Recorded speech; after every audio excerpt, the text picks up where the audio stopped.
morning to the honorable members of the House of Representatives, officials of the House Secretariat, our esteemed resource persons, guests, and members of the media.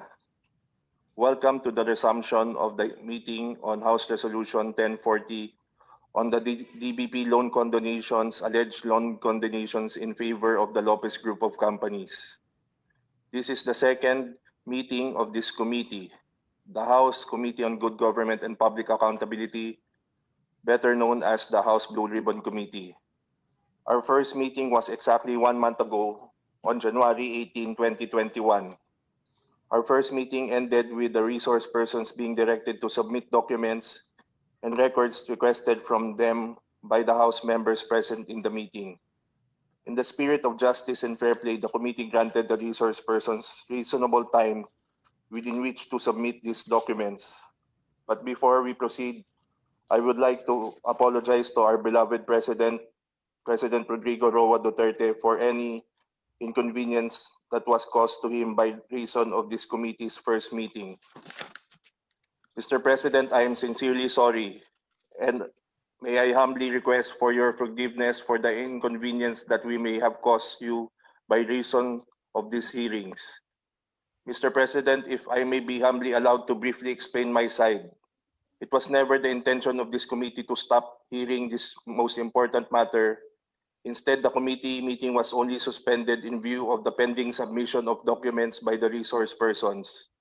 And to hasten the submission of these documents and further impress the importance of this issue, this committee issued subpoena duces tecum last Thursday, February 11, to direct the immediate submission of these documents in time for today's meeting.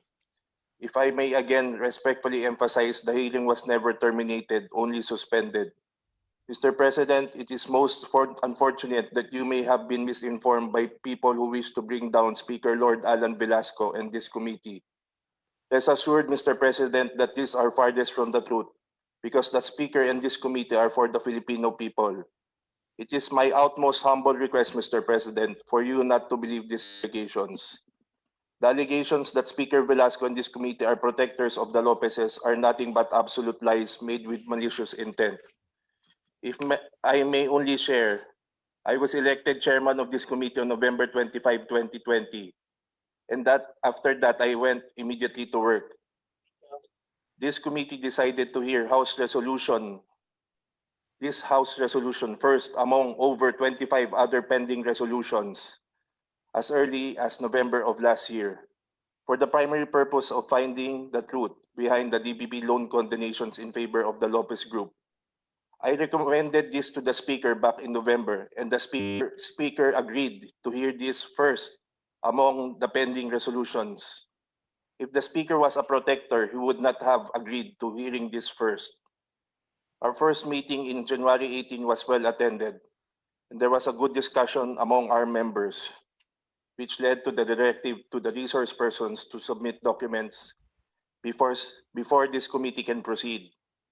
As we suspended the meeting to await the submission of these documents, now to force compliance, this committee issued subpoena last Thursday, for the submission of the documents for this second meeting. This was made clear to the sponsors of this House resolution, the members of the committee, and my fellow House members. I'm reminding everyone today, in order to invite all of those in this room, especially the sponsors of this resolution, to stand united with the committee in its quest for the truth, and not to make allegations and insinuations to bring down the Speaker. We are all for the truth. That is the only thing important to this committee. To end, let me again remind everyone that as chairperson of the House Blue Ribbon Committee, I will always be for the truth, and I will always be for the people. We will uphold accountable any officer or entity who has done corrupt acts against our people.